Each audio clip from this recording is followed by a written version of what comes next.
बिस्मिल्लाहिर्रहमानिर्रहीम, अस्सलाम वालेकुम। लाइव डॉक्टर शाहिद मसूद के साथ मैं हूँ सुमेरा सलीम। नाज़रीन, chairman People's Party Bilawal Bhutto Zardari sahab की जानिब से आज कहा गया है कि सियासी इस्तेकाम से मुल्क में मुआशी इस्तेकाम आएगा और दहशतगर्दी का खात्मा होगा। दूसरी जानिब मौलाना फजल रहमान साहब ने कहा है कि मुल्क में अनारकी मसले का हल नहीं है, धांधली से पाक इलेक्शन दोबारा करवाने चाहिए। इसके अलावा भी दीगर मौज़ूआत पर आज हम गुफ्तगू करेंगे। स्टूडियो में हमारे साथ मौजूद हैं डॉक्टर शाहिद मसूद। अस्सलाम वालेकुम डॉक्टर साहब। वालेकुम जी, आपको भी डॉक्टर साहब, आज जो है बिलावल भुट्टो जरदारी साहब की जानिब से कहा गया कि पीपल्स पार्टी का मौक़िफ़ ये है कि तमाम सियासी जो मसाइल हैं उनको मुज़ाकरात के लिए हल करना चाहिए। कितनी ज़रूरत है कि सियासी जमातें बैठ के मामलात को हल करें? यौम तासीस पाकिस्तान पीपल्स पार्टी का उस पर उन्होंने खिताब किया।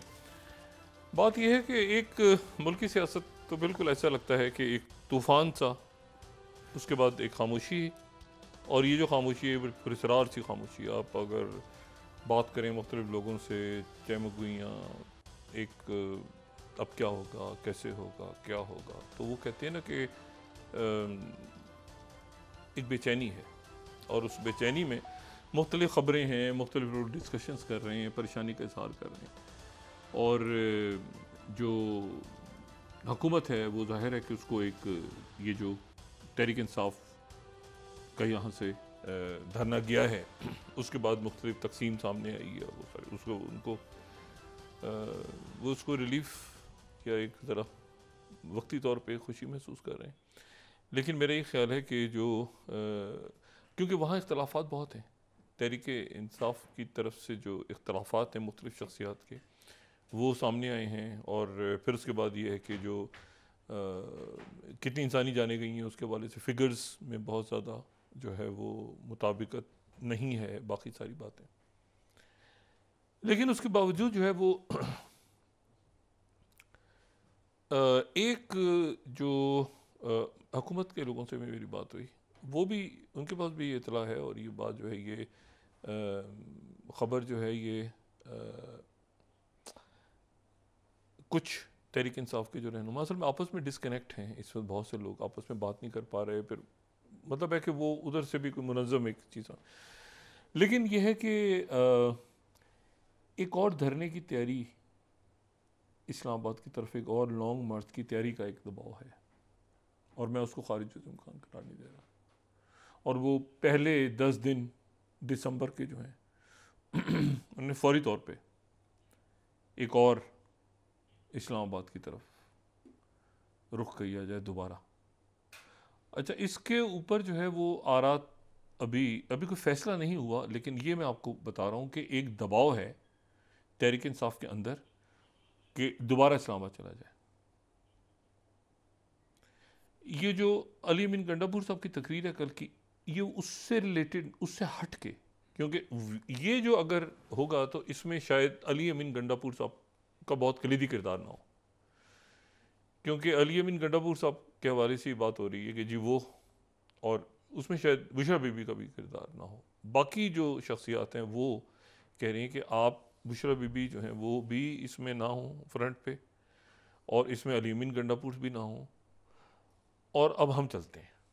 अब वो जो ग्रुप है जो जिसमें तकरीबन सारे ही लोग, यानी दो शख्सियात के, क्योंकि अली अमीन गंडापुर साहब ज़ाहिर है 2 दफ़ा वो आए, और फिर जो भी उनके मामलात हुए आगे पीछे, तो ये एक तहरीक इंसाफ के अंदर बात चली। इसको बाज़ाब्ता हुकूमत के लोगों से, मैंने मुस्लिम लीग नून की 1-2 शख्सियात से बात की, तो वो कहते हैं हमारे पास भी इतलात हैं, लेकिन हम इसको देख लेंगे। लेकिन जो सियासी सोच रखने वाली शख्सियात हैं मुस्लिम लीग नून में, जो ज़रा दूर अंदेशी से काम लेते हैं, लेकिन इस वक्त बात नहीं कर पा रहे, क्योंकि वो भी वो मकालमे के हक़ में है, लेकिन वो इस वक्त मामलात बहुत चूँकि ख़राब हो चुके हैं, बिगड़ चुके हैं, तो मुकालमा हो नहीं सकता। जो बिलावल भुट्टो जरदारी साहब ने बात की है, इसमें कोई मुकालमा अब मुमकिन नहीं है, और कोशिश ये है पूरी कि कोई मुकालमा हो, लेकिन उसके साथ ही मैं ये भी बता रहा हूँ कि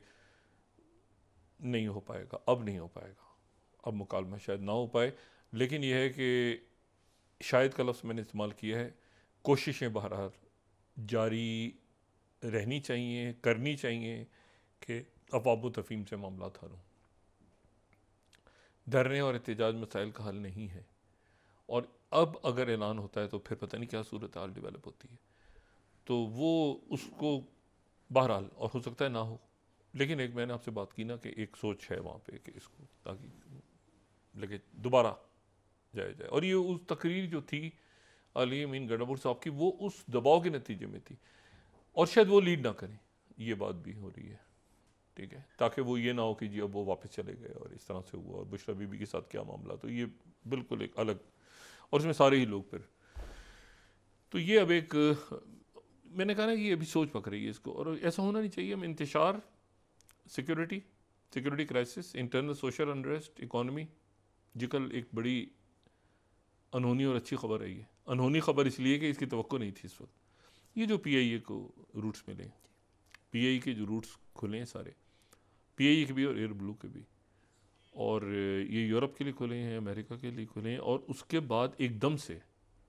जो है वो जाहिर है कि वो अभी निचकारी हो जाती तो वो एक नया रौला पड़ा होता कि भाई निचकारी हो गई है, क्योंकि ये जो है ये वो पीआईए को दिया गया है, ओरिजिनल पीआईए, निचकारी अभी इसकी रुकी हुई थी तो दरमियान में ये, इसका मतलब है कि ये कोशिश काफ़ी अरसे से जारी होगी, तो वो बड़ी कामयाबी हासिल हुई है।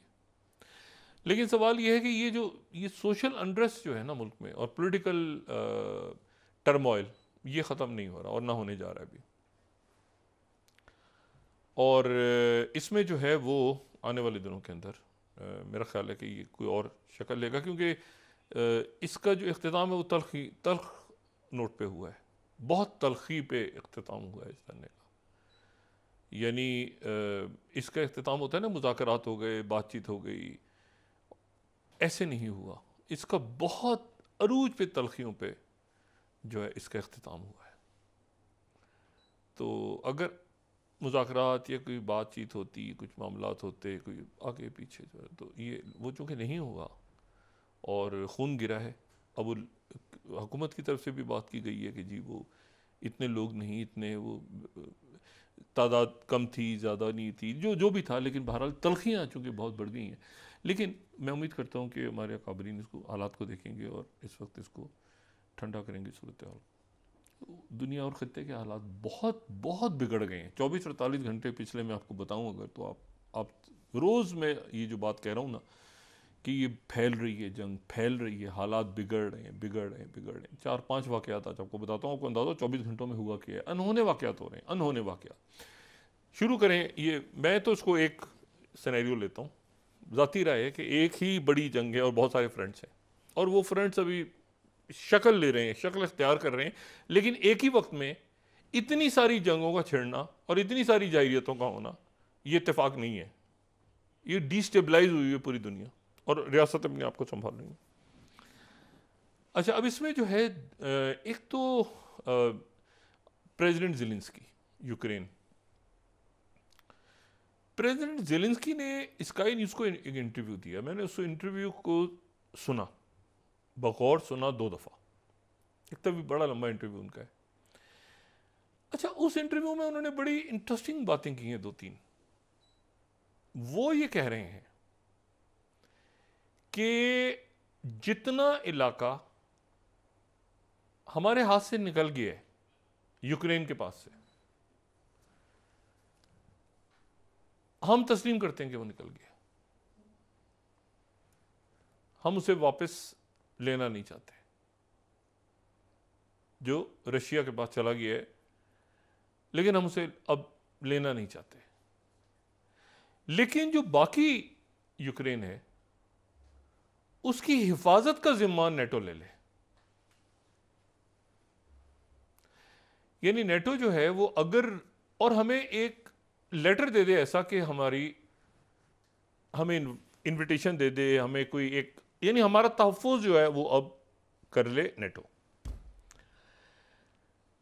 अच्छा, अब ये बड़ी अजीब सी बात है, नेटो में 32 ममालिक हैं और बड़ा लंबा प्रोसेस है उनकी मेंबरशिप का, और इसी पे तो एक अरसे से फटा पड़ा हुआ है कि यूक्रेन ने जाना है नहीं जाना, जॉर्जिया, ये तो चल रहा है मसला।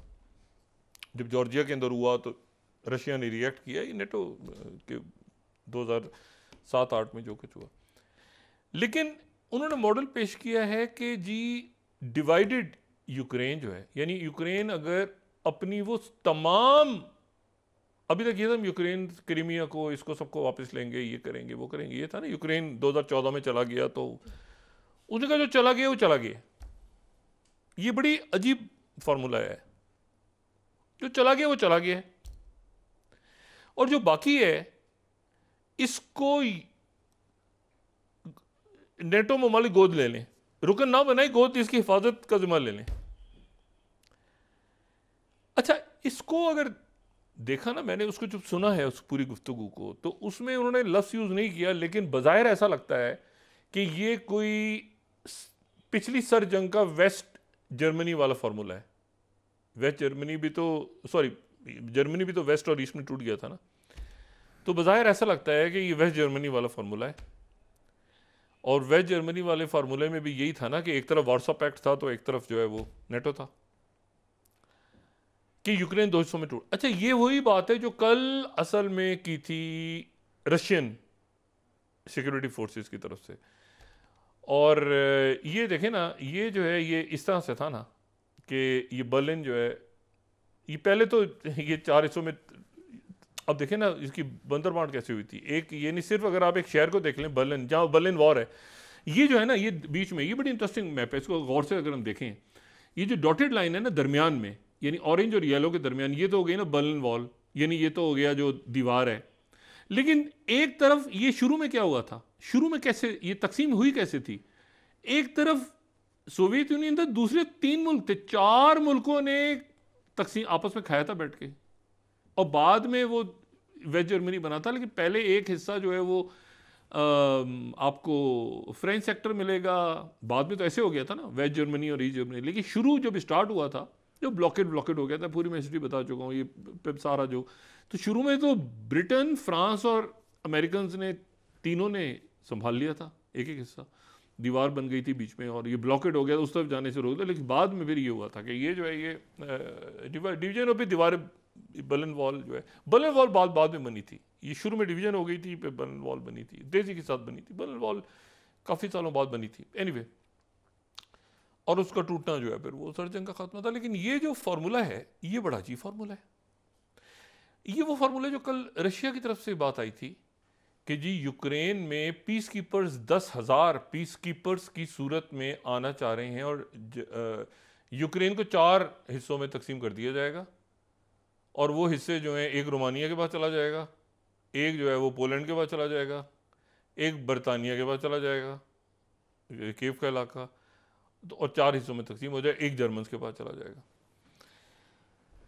और उससे पहले यूक्रेन ने बात की थी कि नहीं, इसको 3 हिस्सों में तकसीम करना है। मुल्क टूट जाते हैं, मुल्क आप देखिए कैसे यूक्रेन जो है वो टूट गया। अब मतलब यूक्रेन ऑफिशियली टूट गया सरकारी तौर पे। इस इंटरव्यू के बाद, जो ज़ेलेंस्की का इंटरव्यू, यूक्रेन टूट गया है। उन्होंने पहले ये कहा था कि जी 3 हिस्सों में तकसीम करना चाहता है रशिया। रशिया ने कहा कि 4 हिस्सों में तकसीम करना चाहते हैं, और 4 हिस्सों में तकसीम करेंगे तो हम कीव को पे अटैक करेंगे, हम अपने डोर स्टेप पे नहीं आने देंगे, हम अपने डोर स्टेप के ऊपर इन फौजों को नहीं आने देंगे, नेटो के फौजों को हम यहाँ डायरेक्ट हिट करेंगे। तो ये जो इंटरव्यू, ये जो बात है सारी, ये बड़ी एक इस इंटरव्यू, इसको ये सुनने वाला तारीखी इंटरव्यू है। बाज़ होती है ना, बाज़ जो हिस्टोरिकल बातें होती हैं, ये मैं टेलीग्राफ कोट कर रहा हूँ यहाँ पे। Second, Zelensky, I will give up Ukrainian territory to Russia to achieve peace. मैं यूक्रेन की ज़मीन रूस को देने को तैयार हूँ।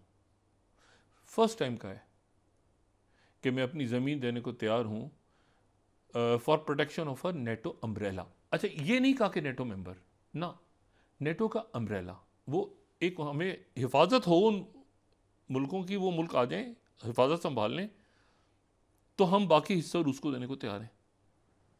यानी ऑफिशियली ज़ेलेंस्की ने तकसीम को मान लिया, पहली दफ़ा हुआ ये। यूक्रेन ने आज तक ये कहा कि हम अपना हिस्सा वापस लेंगे, मकबूजा इलाका है, वो कह रहे हैं ये हमारा इलाका है, वो इस तरह करके पता चलता रहा है। तो इन्होंने ये तकसीम को मान लिया, और इसको फिर यूक्रेन का जो अपना मीडिया है, कीव पोस्ट, 4th स्लाइड अगर मैं देखूं तो, Zelensky suggest seeding land for peace deal if NATO protects majority of Ukraine. यानी बड़े प्यार से उन्होंने, उनके मीडिया ने भी इसको ऐसी कहानी को सुनाया है जैसे बड़ा कोई ज़ेलेंस्की ने कोई तीर मारा है। वो भाई टूट गया, इसका मतलब है देखे ना, सीडिंग लैंड का क्या मतलब हुआ? अच्छा, और Washington post, Zelensky says NATO offer for Ukraine control territory could and hot stage of war. अच्छा, नेटो ऑफर कर दे तो ये जो है ये, लेकिन ये बड़ी, अच्छा स्काई ने इंटरव्यू दिया, मैंने आपसे कहा ना वेस्ट जर्मन फार्मूला, उन्होंने वेस्ट जर्मनी यूज़ नहीं किया, लेकिन मैं आपको बता रहा हूँ ये वेस्ट जर्मनी फार्मूला है।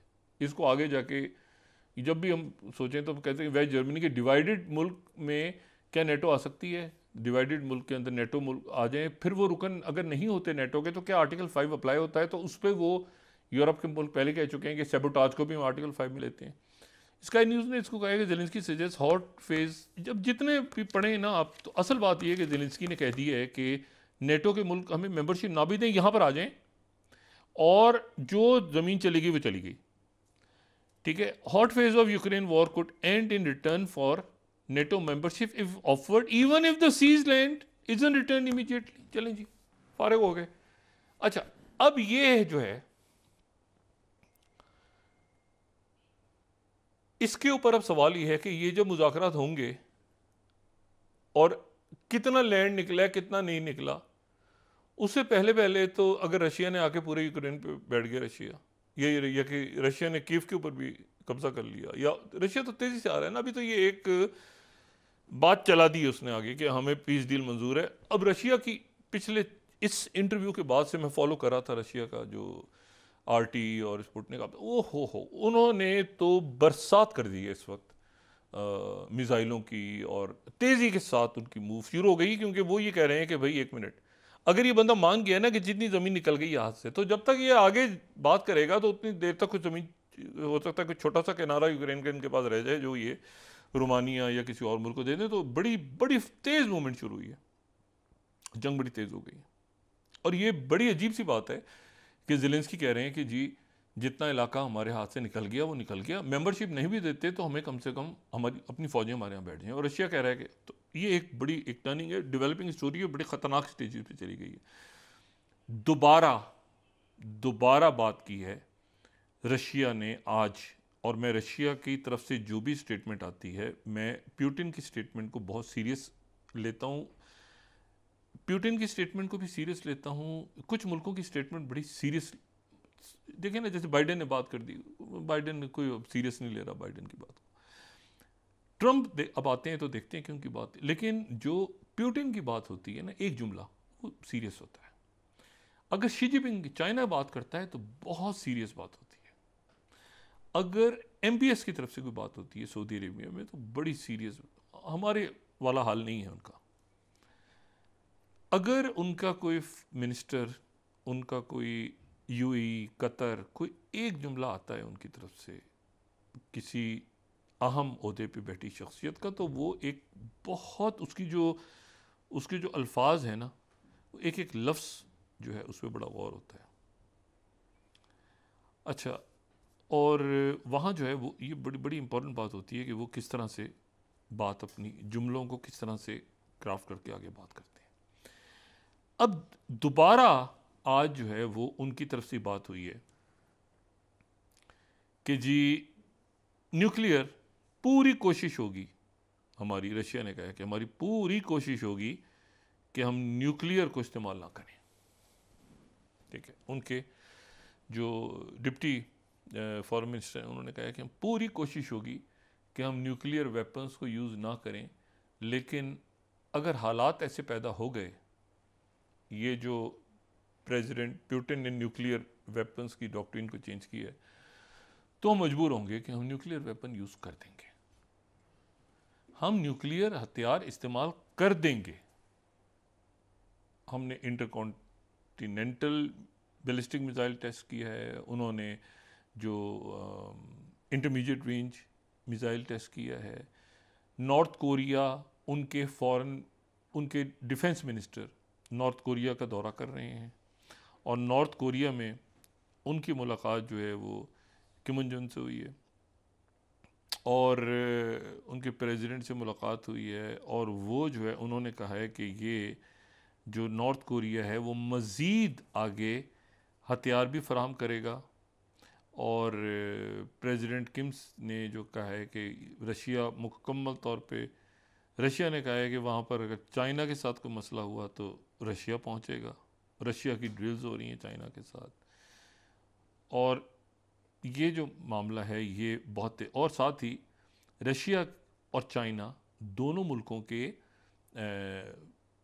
का बहुत क्लोज रिलेशनशिप पिछले 1 महीने 2 महीने में डेवलप हुआ है, रशिया और चाइना का अफ़गानिस्तान के साथ। अफ़गानिस्तान में रशिया अभी उनके भी, और पाकिस्तान और अफ़गानिस्तान के दरमियान भी बर्फ़ पिघली है। पाकिस्तान और अफ़गानिस्तान के दरमियान भी बर्फ़ पिघली है, जिसमें इम्पॉर्टेंट रोल प्ले किया है रशिया ने भी और चाइना ने भी। अभी पाकिस्तान की बात हो रही है, ये ज़हन में रखें, इस अरेंजमेंट की बात नहीं हो रही। इस अरेंजमेंट के बारे में बहुत तहफ़्फ़ुज़ात हैं। अरेंजमेंट से मुराद ये है कि वो पॉलिटिकल स्टेबिलिटी चाहते हैं पाकिस्तान में, जो नहीं आ पा रही, इन्वेस्टमेंट्स के लिए नहीं आ पा रही। तो एक तरफ अच्छी खबर आती है, एक तरफ दूसरी खबर आ जाती है, एक तरफ अच्छी खबर आती है, एक दूसरी खबर आ जाती है। और ये पॉलिटिकल स्टेबिलिटी उस वक्त तक नहीं आएगी जब तक तहरीक इंसाफ के साथ बात नहीं होगी। तो फिर वही बात कि जो हुकूमत में लोग हैं वो आगे बढ़ें और इस मामला हल करें, और थोड़ी सी उधर से भी लचक दिखाई जाए, उधर से भी लचक दिखाई जाए ना। ये रोज़ तो देखें ना, वो फिर अगर होता है दोबारा इस्लामाबाद की तरफ मामला, उससे पहले पहले उधर भी लचक दिखाई जाए, इधर भी लचक दिखाई जाए, इंटरनेट बंद, लोगों की जान माल मईशत परेशानी दोबारा। तो इसको रोकना चाहिए, इसको रोकना चाहिए, बजाय इसके कि प्रोवोक किया जाए और जल्दी पे तेल डाला जाए, लोग दरमियान में आके इसको मामला को ठंडा करवाएं। और ये ना, ये एंटी राइट फोर्स बन गई और ये फोर्स इस तरह, क्या क्या मतलब, क्या किसके लिए? अब एक पुलिस है, रेंजर्स, अब एंटी राइट फोर्स बनेगी, वो मारेंगे, और नहीं, उसको ठंडा, टेम्परेचर को ठंडा करने की ज़रूरत है। मैं उम्मीद करता हूँ कि ये ठंडा होगा, उम्मीद कर सकता हूँ, आसान नज़र नहीं आ रहे, ठीक है, दुआ भी कर सकता हूँ, क्योंकि हालात देखें आप खत्ते के। अच्छा, साथ ही एक तो ये फ्रंट, इस फ्रंट पे ये हो रहा है, दूसरा जो फ्रंट है वो अचानक खुला है सीरिया में, ठीक है, और सीरिया में खुला है, और वहाँ पर जो है वो ये 2017 में 16-17 में बहुत सारे ग्रुप्स वहाँ पे इकट्ठे हुए थे, बशारुल असद, प्रेसिडेंट बशारुल असद की हुकूमत के ख़िलाफ़ इकट्ठे हो गए थे। उस वक्त हालात डिफरेंट थे, वो ज़्यादातर उसमें जो हैं आप समझें कि यानी सुन्नी मिलिटेंट ग्रुप्स थे, उसमें सबने 3-4 ग्रुप्स इकट्ठे हुए थे, और उन ग्रुप्स ने जो है वो ये कहा था कि जो बशारुल असद को, जो कि ईरान सपोर्ट करते हैं, तो वो फिर एक मामला वहाँ पे खड़ा हुआ। तो उसमें कुछ अलकायदा से रिलेटेड थे, कुछ दाइश से रिलेटेड थे, लेकिन वो जो इदलिब का इलाका है, बिल्कुल जो नॉर्थ, अब उसको नॉर्थ ईस्ट कह लें, सीरिया के नक्शे में उसको जहाँ से आप देखना चाहें उसको नॉर्थ ईस्ट कह लें, नॉर्थ वेस्ट कह लें, वो तो वो जो है इदलिब का जो इलाका है, जो कि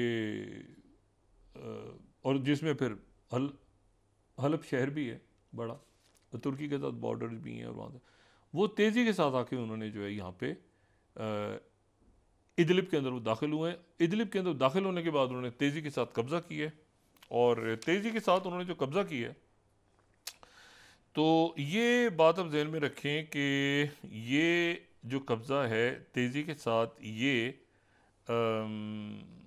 जो है ज़ाहिर है कि बशारुल असद जो है वो वहाँ पे लड़ रहे हैं, लेकिन जो इंटरेस्टिंग बात है कि बशारुल असद के साथ जो है वो इसमें रशिया ने भी इन ग्रुप्स के ऊपर बॉम्बिंग की है। अच्छा, अब जो अरब मीडिया और बाकी जो ज़राए हैं वो ये कह रहे हैं कि ये इनको कुछ हद तक जो है वो सपोर्ट है, यानी अगर मैं यहाँ पे अगर मिसाल के तौर पे मैं यहाँ पे अल अरबिया और बाकी मीडिया को देख रहा हूँ, फॉलो कर रहा हूँ, तो वो ये कह रहे हैं कि जो टर्की है उनका कहना ये है कि हम यहाँ पर मुकम्मल तौर पे स्टेबिलिटी चाहते हैं। हम इदलिब में और हलब, उनको ऑफिशियल फॉरेन मिनिस्ट्री की स्टेटमेंट आज ये आई है कि हम यहाँ पे मुकम्मल तौर पे हम जो हैं वो चाहते हैं कि यहाँ पे स्टेबिलिटी हो। और जो ईरान का मीडिया है वो कह रहा है कि वाइप आउट कर दिया है मुकम्मल तौर पे, 400 लोग जो हैं वो बशारुल असद ने मार दिए। और लेकिन ये जंग जो है ये चल रही है, वो टर्की स्टेबिलिटी चाहता है यहाँ पे। कुछ मीडिया ये कह रहा है कि इनको टर्की की सपोर्ट है, क्योंकि यहाँ से पीके के जो कुर्द हैं वो यहाँ से बैठ के गड़बड़ कर रहे थे तो वो किया। लेकिन ये मामला जो है ये ज़्यादा अरसे नहीं चलेगा, ये स्टेबल हो जाएगा, क्योंकि रशिया, टर्की, बशारुल असद दोबारा आ गए हैं अरब लीग के अंदर, ठीक है ना, तो ये रुक जाएगा मामला, ठीक है। लेकिन वो जो ग्रुप्स हैं वो 22-23 हज़ार वहाँ बैठे मौजूद हैं अभी तक। तो ये एक क्राइसिस दोबारा पैदा हुआ है सीरिया में, लेकिन मैंने तो लॉन्ग टर्म ये नहीं होगा, क्योंकि रशिया, टर्की बहुत सारे मामलात पे एक पेज पे हैं। तो रशिया और टर्की और सीरिया और ये सारे मुल्क जो हैं ये, लेकिन वहाँ से चूँकि दहशत गर्दी हुई है टर्की के अंदर, पीकेके वाले दहशत गर्दी, वो ये इलाका जो है फिर वो कहते हैं कि अच्छा ठीक है फिर हम जाके अपने तौर पे देखते हैं उस सॉइल के ऊपर से। तो वो आगे वो आगे आने के बाद कब्ज़ा कर लिया, कब्ज़ा करके फिर वो जाहिर है कि वो वहाँ मारा मारी हो रही है। 12 तीसरी जो बात है, जो बड़ी सबसे ज़्यादा जो इंटरेस्टिंग बात है, मैंने कहा ना तारीख़ी बात जी। वो तारीख़ी बात ये है कि सऊदी अरेबिया ने अमेरिका के साथ अपने जो डिफेंस डील है उसको रोक दिया, डिफेंस डील्स को। राइटर्स को मैं 2 मिनट से लूँगा और ये बहुत इंपॉर्टेंट पॉइंट पे मैं यहाँ पे गुफ्तगू खत्म करूँगा। सऊदी अरेबिया ने अमेरिका के साथ अपनी डिफेंस डील को रोक दिया, डिफेंस पैक्ट को रोक दिया, और ये कहा है कि जब तक फ़लस्तीन का मामला हल नहीं होगा हम अमेरिका से बात नहीं करेंगे। राइटर्स को कोट कर रहा हूँ, ये ध्यान में रखिएगा, 28 स्लाइड, ये ध्यान में रखिएगा कि ये बहुत इम्पोर्टेंट बात है, बहुत इम्पोर्टेंट कि 2 स्टेट सोल्यूशन, ये राइटर्स 28 स्लाइड, कि जब तक, और इसी को फिर जो है वो ईरान का जो मीडिया है वो भी इसको कोट कर रहा है और ये राइटर्स भी कोट कर रहा है। 29 Saudi Arabia drops US defence pact over Israeli stalemate. Stalemate जो है, चूँकि वहाँ पर स्टेलमेट है तो ये अमेरिका के साथ जो है अपने ताल्लुकात को उन्होंने होल्ड किया। अच्छा, अब इसके क्या नतीजे होंगे, ये किस तरह से पिक्चर, अब वक्फा लें फिर उसके बाद देखिए ना, ये दरमियान में पाकिस्तान है, ईरान, सीरिया, अफगानिस्तान के साथ चाइना और रशिया के ताल्लुकात बेहतर हो रहे हैं। इस अरेंजमेंट पे वो कह रहे हैं कि आप स्टेबल करें, अपने मुल्क को स्टेबल करें, बार बार वो कह रहे हैं कि पॉलिटिकली आप स्टेबल करें ताकि यहाँ पे इन्वेस्टमेंट्स आएँ, ताकि बात आगे बढ़े, ताकि हमें पता चले किस तरह बात करनी है, कैसे क्या। स्टेबिलिटी आना बहुत ज़रूरी है, स्टेबिलिटी नहीं आ सकती क्योंकि इस सिस्टम के अंदर जो है जा रहा है ना, और नज़र भी आ रहा है जाता हुआ, कैसे क्या, या तो उसको या इसकी जितने आप फार्मूले बना लेना ये टिक नहीं पा रहा system. It has to go. जी, नाज़रीन वापस आते हैं छोटे से ब्रेक के बाद।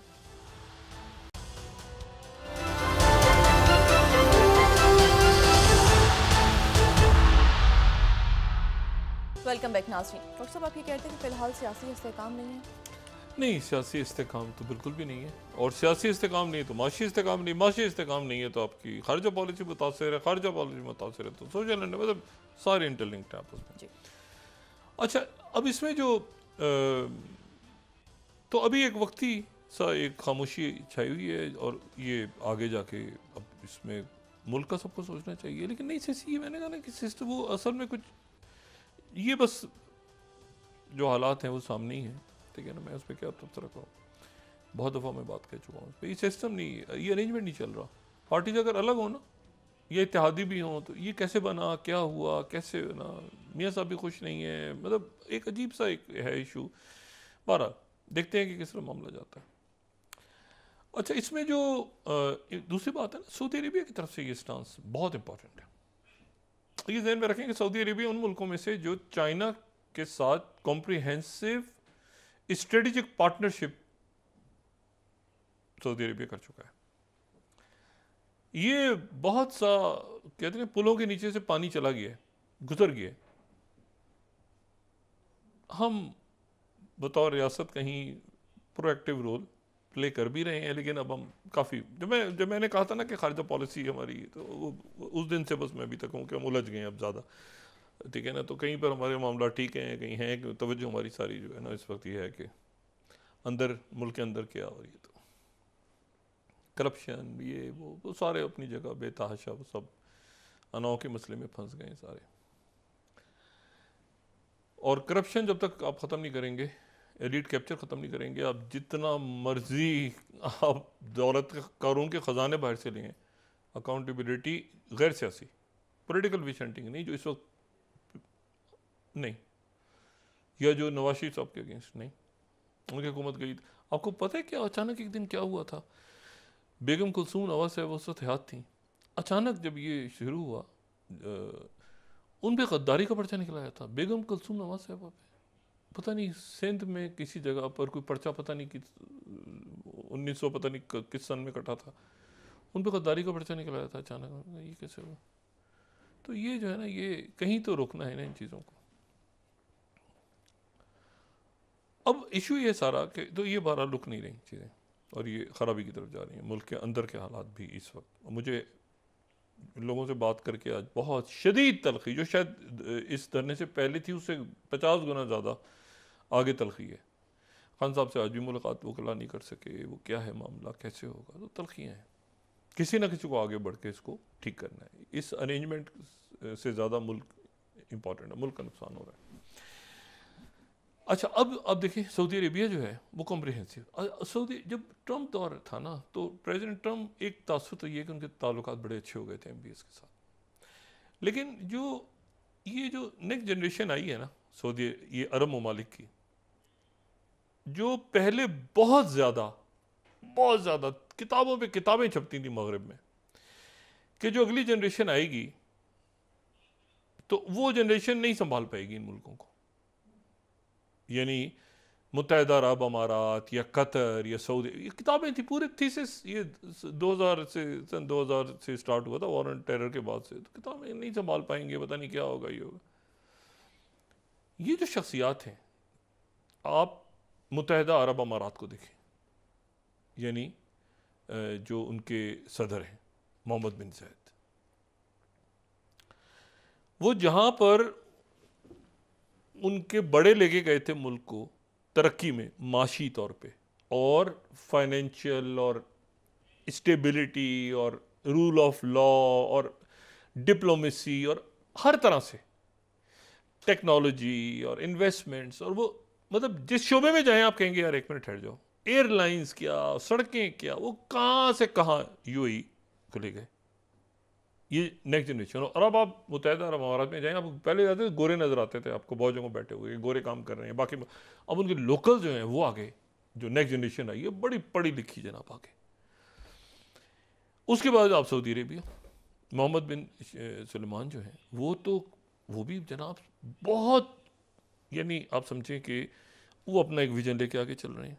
और उन्होंने अमेरिका को, यानी बाइडेन आए तो नहीं, उन्होंने कहा था एक मिनट ये रशिया से बात कर रहे हैं, बाइडेन 2 दफ़ा तो खौर होके गया था यहाँ से, और ट्रम्प भी आए तो वो इतना बड़ा चेक लेके कि मुल्क दिखाते हैं हमें, तुम सिक्योरिटी देखो, ऐसे चेक करके साइन करेंगे, तो उस वक्त बड़े, तो अब बहुत सारा पुलों से पानी चला कि ये मुल्क बहुत आगे चले गए। कतर को देख लें, आप सारे मुल्क, इवन ओमान को देख लें आप, ओमान ने जो रोल प्ले किए, ये तो हुतीस की सुलह और ये अरब ममालिक, ओमान कितना प्रेशर होगा ओमान पे कि आप एक साइड लें या हुतीस की साइड लें, हमारी साइड लें, वो न्यूट्रल रहे, और आखिर में उन्होंने डील करवाया। जब भी डील की जरूरत हुई तो वो अमेरिकन भी ओमान पहुंचते हैं कि हमारी हुतियों से बात करो। बहरहाल कमिंग बैक, सऊदी अरेबिया ने कहा है कि जी हम ये स्टेल पे, जब तक गजा का मामला हल नहीं होगा फ़लस्तीन का नहीं। अच्छा, एक नए साहब की अपॉइंटमेंट हुई है, और ये मैं 25th स्लाइड दिखा रहा हूँ, US सेंट्रल कमांड, ये है major general Jasper Jeffers. 25th slide, ये उनकी प्रेस रिलीज है सेंटकॉम की, और ये है मेजर जनरल जैस्पर जेफर्स। ये बैरूत पहुंचे हैं टू सर्व एज को chair for implementation and monitoring mechanism of situation of hostilities. यानी अमेरिका के सेंटकॉम, ये गलबन सेंटकॉम सेंट्रल है एक उनका कोई विंग, सेंटकॉम तो सेंट्रल कमांड हो गई ना, इसका भी कोई सेंट्रल विंग है जिसके ये सरबराह थे मेजर जनरल। अच्छा, तो ये जो है ये ये पहुँचे हैं और ये वहाँ पर करेंगे सीज़ फायर को, देखेंगे लेबनान की सीज़ फायर को एमॉस होस्टन के साथ। लेकिन इसी दौरान जो है वो जो हमास की लीडरशिप है वो पहुँच गई है इजिप्ट, और इजिप्ट में एक बार फिर मुज़ाकरा शुरू हो गए। और senator Lindsay Graham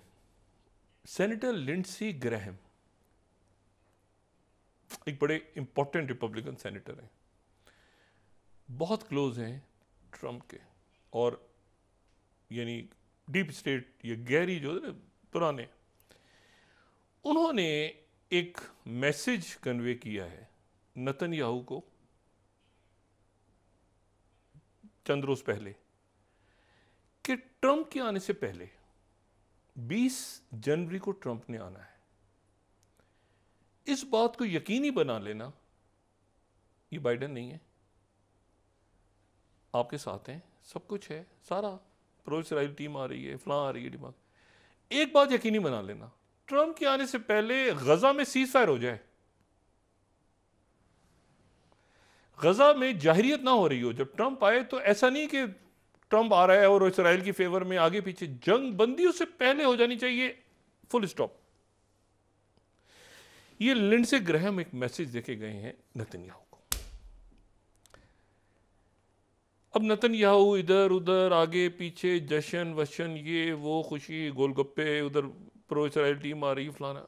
Lindsey Graham एक डॉट होता ना क्लैरिटी के साथ कि गजा पे हमें बिल्कुल क्लोजर चाहिए, सकून.com यानी यहाँ पे कोई हमें किसी किस्म को, और ये जगह खुली होनी चाहिए, अक़वाम मुत्तहिदा अंदर होनी चाहिए, टीम्स अंदर होनी चाहिए। ये नहीं कि ट्रंप आके यहाँ पे वो बकबक आते ही बकबक झिक बकबक झिक जो चल रही है बाइडेन के साथ, वो शहादतें होंगी, ये बंद करो। और जो गजा में हुआ है, ट्रंप पब्लिकली जो भी कह रहा है, ये जहन में रखना, जो गजा में हुआ है वो जुल्म और जाती हुई है, ये बात जहन में रखना, और इस मामले को हल करो। 20 जनवरी तुम्हारे पास, और उससे पहले सुकून होना चाहिए उधर से। अब देखिए ना, ये जब इस तरह ऑपरेट होते हैं, तो वो एंथनी ब्लिंकन आ रहे हैं जा रहे हैं, आगे पीछे बयानात, ये जो लिंडसे ग्रैहम का स्ट्रेट मैसेज गया है, सीधा स्ट्रेट, इनका कतर से इजिप्ट हर जगह बात हो गई है। हमने वर्क कर लिया है ट्रंप एडमिनिस्ट्रेशन ने कि ट्रबल मेकर कौन है, and you are the person. Ensure करो कि यहाँ पर किसी किस्म का हमें कोई बॉम्बिंग, और ये अक़वाम मुत्तहिदा की टीम नहीं जा रही और डॉक्टर चीख रहे हैं और नर्सें चीख रही हैं, मीडिया, ये हमें नजर आए 20 तारीख से पहले। और बस अब कैसे करना है, तुमने करना है। अब ये मसला ख़राब हो गया है इसके लिए कि अब वो हमास कितनी है कितनी नहीं है, दुनिया खुलेगी, अंदर दाखिल होगी, क्या हालात होंगे, क्या सूरत हाल डेवलप होगी, कैसे होगा। और इजिप्ट ने इस मरहले पे एक बात बड़ी इंपॉर्टेंट है, इजिप्ट, ये जो हो रहा है सारा मामला सीरिया में, इजिप्ट सीरिया के साथ खड़ा है, ये ज़हन में रखें। और इजिप्ट जो है वो सऊदी अरेबिया से यहाँ नहीं हटेगा कभी भी। तो एक तरह से सऊदी अरेबिया जो है वो भी बशार अल असद के साथ खड़ा है। यहाँ पे मैं जो है ये बात बड़ी इंपॉर्टेंट बात है, और इस बात को मैं दोबारा एम्फसाइज कर रहा हूँ कि जो इजिप्ट है वो इस पूरे सीरिया में जो मामलात हो रहे हैं उसमें असूलन तो उसको बशार अल असद के अगेंस्ट जाना चाहिए था ना, सुन्नी शिया वो जो भी, लेकिन वो बशार अल असद के साथ खड़े हैं। और ये ध्यान में रखें कि सऊदी अरेबिया भी बशार अल असद के साथ खड़ा है, इसीलिए ये जंग जल्दी ख़त्म हो जाएगी। इसीलिए जो मामला हुआ है जहाँ PKK के ऊपर, अच्छा टर्की ने कहा कि हम नहीं है इसमें, लेकिन रशिया और सीरियन आर्मी ने एक साथ बॉम्बिंग की है। और जाहिर है कि ये मेरा ख्याल से क्योंकि PKK के ऊपर एक टर्की का है तो इसलिए, लेकिन मेरा ख्याल है कि ये मामला जल्दी ठंडा हो जाएगा, ये तूल नहीं पकड़ेगा। असल जो इशू है वो सऊदी अरेबिया का स्टांस अमेरिका के लिए कि, और ये जो स्टांस है ये ध्यान में रखें कि सेनेटर लिंडसे ग्रैहम जो हैं वो जब आके मिले थे, मेरा ख्याल है 3-4 हफ्ते पहले इनकी मुलाकात हुई, नेतन्याहू जो मैसेज दिया था उस वक्त ये सऊदी अरेबिया भी आए थे, और MBS से भी मुलाकात हुई थी लिंडसे ग्रैहम की। तो सऊदी अरेबिया ने एक पोजीशन लेके, उसके बाद पेशरफ नहीं हुई तो उन्होंने अपना डिफेंस पैक्ट होल्ड कर दिया। मुल्क इस तरह पोजीशन लेते हैं, मुल्क इस तरह से पोजीशन लेते हैं। और ये देखें कि रशिया और चाइना की इन्वेस्टमेंट अफगानिस्तान में बहुत बढ़ चुकी है, और यहां तक बढ़ चुकी है कि शायद चाइना किसी वक्त भी ऐलान कर देगा रशिया के हम रिकग्नाइज कर रहे हैं तालिबान गवर्नमेंट को, या जो वहां पे इस्लामिक एमिरेट्स हैं। टर्की कतर भी साथ आज इन्वॉल्व थे, वहां पे बड़ी समिट्स हो रही हैं, यूएई था, ये मुल्क सारे करने जा रहे हैं। और इसी दौरान जो अच्छी खबर है पाकिस्तान के लिए, पाकिस्तान और अफगानिस्तान के दरमियान बर्फ पिघली है। दोनों मुल्कों के दरमियान एक अच्छे लेवल पे मुज़ाकरात हुए हैं। चाइना, रशिया, बाकी ममालिक ने उसमें एक रोल प्ले किया है। हम पड़ोसी हैं, हमारे ताल्लुकात अच्छे होने चाहिए। उनकी सॉइल से हमारे यहाँ पाकिस्तान को कोई इशू तो नहीं है, अफगानिस्तान के साथ हमारा बरादर मुल्क है। इशू क्या है, उनकी सॉइल से हमारी सॉइल पे दहशतगर्दी नहीं होनी चाहिए, सादा सा इशू है ये तो बिल्कुल एक बड़ी बेसिक सी बात है। बड़ी बेसिक सी बात है ना कि आपकी सरजमीन से हमारी सरजमीन पे, और अगर कोई ऐसे लोग हैं तो आप उन्हें पकड़ लें, खत्म हो गई बात। तो ये जो है, ये इशू पाकिस्तान का तो बहुत ही बुनियादी सा इशू है ना कि भाई आपकी सवाल से हमारी सवाल पे क्यों हो रही है दहशतगर्दी। तो इसमें अब बाकी मुल्कों ने पढ़ के, और पाकिस्तान और अफगानिस्तान के दरमियान बर्फ पिघली है, और ये बर्फ पिघली है और ये आगे बढ़ेगी इसलिए कि चाइना और रशिया भरपूर इन्वेस्टमेंट के साथ, हो सकता है इनमें से कोई भी मुल्क, चाइना शायद किसी भी वक्त अगले चंद दिनों में या हफ्तों में, जो वाइब्स हैं ऑफिशियली नहीं जो बात हो रही है, किसी भी वक्त वो अफगानिस्तान की गवर्नमेंट को तस्लीम कर लेगा। जी बहुत शुक्रिया डॉक्टर साहब। नाज़रीन, इसके साथ ही आज का प्रोग्राम अपने अख्ताम को पहुंचा। मुझे सुमेरा सलीम को इजाज़त दीजिए, अल्लाह निगहबान। जी डॉक्टर साहब। यह तस्लीम कर सकता है ठीक है, जो बातचीत हो रही है उसमें वो तस्लीम कर सकता है। इन्वेस्टमेंट हो रही है, रशिया के अभी इंटेलिजेंस चीफ वहाँ से होके गए हैं, बाकी यूएई, तुर्की, सारे मुल्क, सारे कतर और तुर्की ने एक जॉइंट कम्युनिके जारी किया अफगानिस्तान को उसमें। तो देखते हैं हालात का किस तरह जाते हैं। अपना दोस्तों, रिश्तेदारों, गिरदोनवाह के लोगों का सबका ख्याल रखिएगा। अल्लाह हाफ़िज़।